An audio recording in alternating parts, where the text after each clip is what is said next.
आपको भी प्रेयर करानी है, आप भी हमारे प्रेयर टावर के नंबर पर कॉल कर सकते हैं, अपनी प्रेयर रिक्वेस्ट दे सकते हैं। आप नीचे नंबर पढ़ सकते हैं 017251000777। कहता है हम लोग बहुत बार कहता है क्यों बीमार पड़ जाते हैं पादरी लोग, क्यों बीमार पड़ जाते हैं विश्वासी लोग, क्यों पड़ जाते हैं? क्योंकि भाई साहब यीशु मसीह जानता है। हम पढ़े मत्ती का 6:17-18 कि यहाँ पर क्यों कह रहा है वो, देखो उसको ध्यान से क्या लिखा। कह रहा है जब तुम कह रहा आप उपवास करते हो, देखो जब आप प्रार्थना करते हो, प्रार्थना करने के अंदर क्या होता है? प्रार्थना करने के बाद आप लोगों का तरीका सही नहीं है कई बार, इसलिए बीमारी हमारे ऊपर आती है, इसलिए कर्जे हमारे ऊपर आते हैं। जो यहाँ पर क्या कर रहा था, डाकू के मांगने का तरीका गलत था। वो क्या कह रहा था, प्रभु तूने तो कोई पाप नहीं किया, तुझे क्यों सजा मिल रही? तूने कौन सा ऐसा काम किया, तू अपनी भविष्यवाणी पूरी करके दिखाना। जैसे आज लोग प्रोफेट के ऊपर दोष लगाते हैं, कह रहा ऐसे ही दोष लगा रहे थे। यीशु मसीह एक नबी था, उसके ऊपर दोष लगा रहे थे और वो बोल रहे थे, कह रहे कि डाकू कह रहा था, कह रहा तूने, कहता तू तो भगवान है, तू तो अपने आप को भगवान मानता है, कह रहा है कि तू ऐसे कर, अपने आप को इस क्रूस से नीचे उतार के दिखा। परीक्षा ले रहे थे उसकी, मतलब। और फिर कह रहा था कि तू मुझे भी लेकर जा, तू मेरे ऊपर भी दया कर, मुझे भी छुड़ा, मुझे भी आजाद कर। लेकिन क्या था, प्रार्थना करने का तरीका सही नहीं था। अगर हमारी प्रार्थनाओं का तरीका सही होता तो यीशु मसीह चेलों को बोलकर जा रहा था, चेलों को बोल रहा था, एक जगह डांट रहा था, कह रहा था मुझे पता है, कह रहा है कि एक औरत ने आके शिकायत लगाया कि समस्या थी, उसका लड़की, उसका परिवार जो है, उसका लड़का जो है, कहता है वो आदमी ने भी शिकायत लगाया, कहता है दुष्ट आत्मा से झगड़ा हुआ है, फिट्स पड़ रहे हैं, लेकिन वो ठीक नहीं कर पाए, दो चमत्कार नहीं कर पाए वो। और उसी समय उसने बोलता है, कह रहा तू दो चमत्कार क्यों नहीं कर पाए?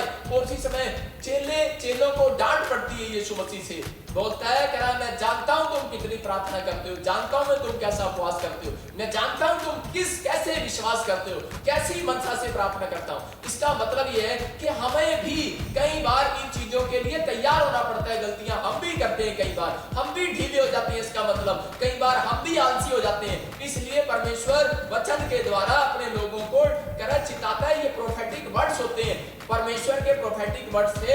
इसलिए उसने पतरस को कहा, पतरस कहीं ऐसा ना हो तू 3 बार गिर जाए, मुर्गे के बांग देने से पहले तू झूठ बोल दे। आपको समझ में आ रही है ये भविष्यवाणी? ये भविष्यवाणी थी। इसका मतलब वो चिता रहा था उनको, और उसने क्या किया, अमल नहीं किया उस पर, और वो गिर गया। इसका मतलब क्या है कि हमें क्या करना है, हमें प्रोफेटिक वर्ड्स का आदर करना है। यीशु मसीह बोल रहा है, कहता है कि इस बात को हमें समझना है कि मैं ये नहीं कह रहा हूं, लेकिन आपको मैच करना है, वचन से मिलता है या नहीं मिलता है। अगर वचन से नहीं मिलता, आप उस प्रोफेटिक वर्ड्स पे विश्वास ना करें। लेकिन यहाँ पर क्लियर कहा उसने, बोलता है उसको डांटा, और दूसरी जगह चेलों को कह रहा था, कह रहा मुझे पता है, कह रहा है, कहते इसलिए उसने कहा, कहता है कि ऐसी जाति दुष्ट आत्माएं, कह रहा है प्रार्थना और उपवास से जाती है। याद रखना, कहता है प्रार्थना और उपवास से जाती है। लेकिन आप प्रार्थना भी करते हैं, उपवास भी करते हैं। भाई साहब 18 साल हो गए, एक बहन शिकायत कर रही है, आज तक भी कहती है कि वो अब तक दुष्ट आत्मा नहीं गई। कारण क्या है? क्या पादरी में कमी है या विश्वासी में कमी है? वो तो हमारे अंदर आकर शिकायत लगाएगी ना हमारे चर्च में, लेकिन उसको हमें समझाना है, उसको हमें बताना है। कुछ बातें प्रोफेटिक वर्ड्स क्या होते हैं कि मेरे चर्च में एक बार एक औरत आई और वो 1.5 साल से दुष्ट आत्मा से ग्रस्त थी, और बड़ी बार उसने प्रार्थना कराई मेरे से। मैं आज से 4 साल पुरानी बात बता रहा हूं। मैं उस समय नया था और इतना प्रोफेटिक वर्ड्स मुझे नहीं आता था, और मैंने प्रार्थनाएं किया, उसके लिए बहुत प्रार्थना किया, उपवास किया। मैं उसके लिए 40 उपवास किया। मैंने कहा परमेश्वर मैं तो 80 किलो का और मैं 60 किलो का हो जाऊंगा अगर मैं इसके लिए रोज इतने उपवास करूंगा। तू इसको ठीक क्यों नहीं कर रहा? परमेश्वर कह रहा तू पहले मेरे से ये सुन ले बैठकर कि इसके अंदर क्या कमी है, भविष्यवाणी को सुन ध्यान से।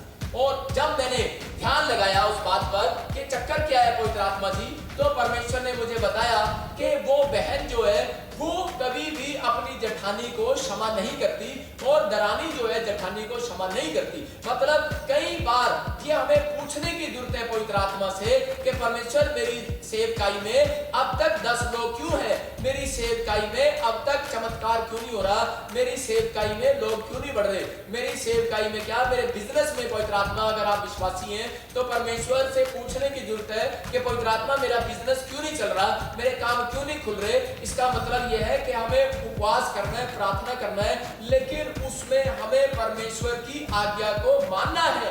अगर आप प्रार्थना करते करते हो, उपवास करते हो, वचन को पढ़ते हो और निरादर करते हो आप परमेश्वर की आज्ञाओं का जो बाइबल में लिखा, तो उसका मतलब जब आप उसको पूरा नहीं करते तो लिखा कर्म बिना विश्वास अधूरा है। इसका मतलब परमेश्वर आपसे बात करना बंद कर देगा, परमेश्वर आपको साइन देना बंद कर देगा, परमेश्वर आपको दर्शन देना बंद कर देगा। और उस औरत को मैंने जब बताया पवित्र आत्मा से पूछ के, उसने मुझे एक बार भी नहीं बताया। पहले मैंने उसको बोला कि तू मुझे ये बता कि बहन तेरे अंदर क्या कमी है जिस कारण से दुष्ट आत्मा नहीं जा रही। कहती मेरे अंदर तो कोई कमी नहीं है। आज आप किसी विश्वासी से पूछ लो, किसी भी भाई बहन से पूछ लो, सब यही कहेंगे। हर एक प्रभु का दास ईमानदारी से दुआएं करता है लोगों के लिए, लेकिन कई बार प्रभु के दासों पर दोष लग जाते हैं। उनकी गलती नहीं है। गलती किसकी है? गलती हम इंसान की खुद की है। कई बार हम अपने आप को जज नहीं करते, अपनी चद्दर को नहीं झांकते कई बार कि हमने कौन सा पाप किया, कौन सी गलती हमने की है। इसलिए पवित्र आत्मा ने कुछ दिन कुछ लोगों को स्पेशल दिए कि तुम उपवास करो, प्रार्थना करो, मुंह धो लो और ऑयल लगाओ अपने सिर पर। इसलिए उसने बताया। लेकिन यहाँ पर मैंने जब उस औरत को बताया कि तू मुझे नहीं बता रही, लेकिन प्रभु ने मुझे आज रात बताया, पवित्र आत्मा ने मुझे बताया तेरे घर में कोई तेरी जेठानी है और तू उसको माफ नहीं करती। और फिर मैंने उस जेठानी को बुलाया, उसको भी मैंने यही समझाया कि तू अपनी देवरानी को माफ नहीं करती, इसलिए दुष्ट आत्मा तेरे ऊपर चढ़ जाती। लेकिन क्या चमत्कार हुआ। और आप वचन से देखो, मत्ती के अंदर लिखा बोलता है, कह रहा है कि जब तुम दूसरों के अपराध क्षमा करोगे तब तुम्हारे अपराध क्षमा किए जाएंगे। जब आप दूसरों के अपराध क्षमा नहीं करते तो कह रहा है कि आप दूसरों को ये देखते रहते हो, इसने फलाने ने ये कह दिया, फलाने ने ये कर दिया। भाई साहब आपकी बढ़ोतरी कैसे होगी? आप माफ करो एक दूसरे को और आगे बढ़ो। आप ये ना सोचो कि इसने क्या कह दिया, उसने क्या कर दिया। लेकिन आप ये देखो कि अगर आपके भाई से कोई गलती हुई है या आपके माँ बाप से कोई गलती हुई है, कोई मुंह से वर्ड ऐसा निकल गया है, तो आप उस बात की जांच पड़ताल करो और सुनो ध्यान से। अपने माँ बाप से पूछो, अपने भाई बहन से पूछो कि ऐसी क्या बात है। लेकिन यहाँ पर उस बहन को जब मैंने बताया वो समझ गई और उसमें से कोई दुष्ट आत्मा नहीं है। सब उसी दिन उसका छुटकारा हो गया। इसका मतलब कई बार हमारे बिजनेस बंधे हुए हैं, छुटकारा चाहिए हमें। कई बार हमें कह कि हमारे काम बंधे हुए हैं, दवाइयां खा रहे हैं लेकिन फिर भी चंगे नहीं हो रहे। भाई साहब आज कहां गई वो दवाइयां? आज एक भी दवाई नहीं बन रही ऐसी और आप चंगे नहीं हो रहे। मतलब कि ऐसे लोग कह रहे कि प्रार्थना कर रहे हैं और वो चंगे नहीं हो रहे। वो आज भी कोरोना वायरस में फंसे हुए हैं। इंग्लैंड में एक डॉक्टर है, नर्स है, वो मसीह विश्वासी है, हमारी मिनिस्ट्री के साथ जुड़ी हुई है। वो कह रही 1000 लोग इंग्लैंड के अंदर मर गए और कह रही कि जिसमें से करीब 300 लोग क्रिश्चियन थे। मैं आपको ये कह रहा हूं कि आप इन बातों को सुनो कि पवित्र आत्मा ये बताना चाहता है, कह रहा है कि जो सरकार ने किया है वो सही किया है। आप सरकार के आदेशों का पालन कर रहे हो। कई मैं लोगों को देखता हूं फेसबुक पर, मसीह लोग, प्रभु के दास लोग भी डालते हैं कि जी आप विटामिन सी खाओ, आप ये काम करो, पानी पियो, आप ये काम करो, ये काम करो। क्यों?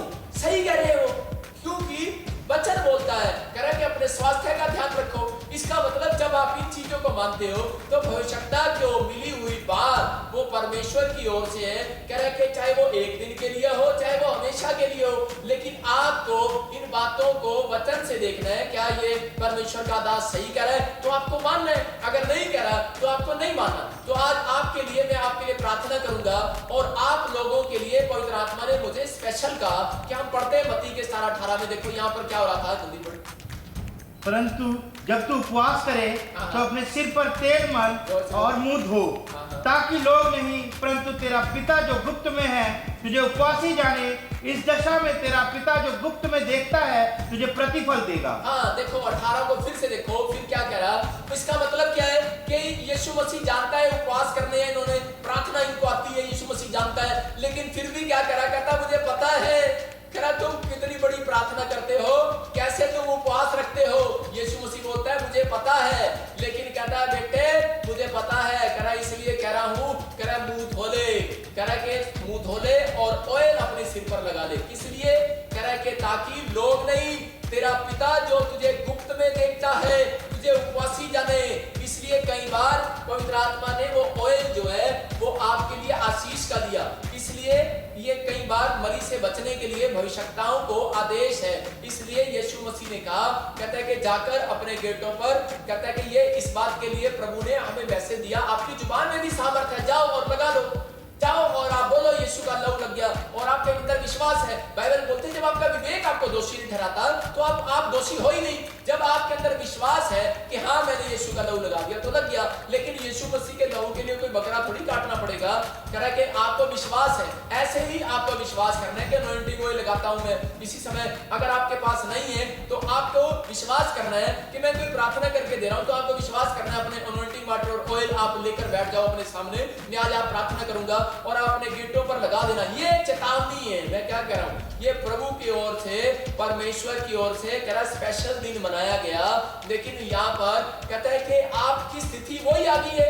आप लॉकडाउन में मना रहे हैं, मिस्री भी लॉकडाउन, इजरायली भी मिस्र में लॉकडाउन में मना रहे थे 14वां दिन। मैं क्या कह रहा हूं, लेकिन परमेश्वर का आत्मा कह रहा है कि वो डराने के लिए नहीं दिया, उसने कहा कि आज के दिन से तुम्हें मैं आशीष देता रहूंगा।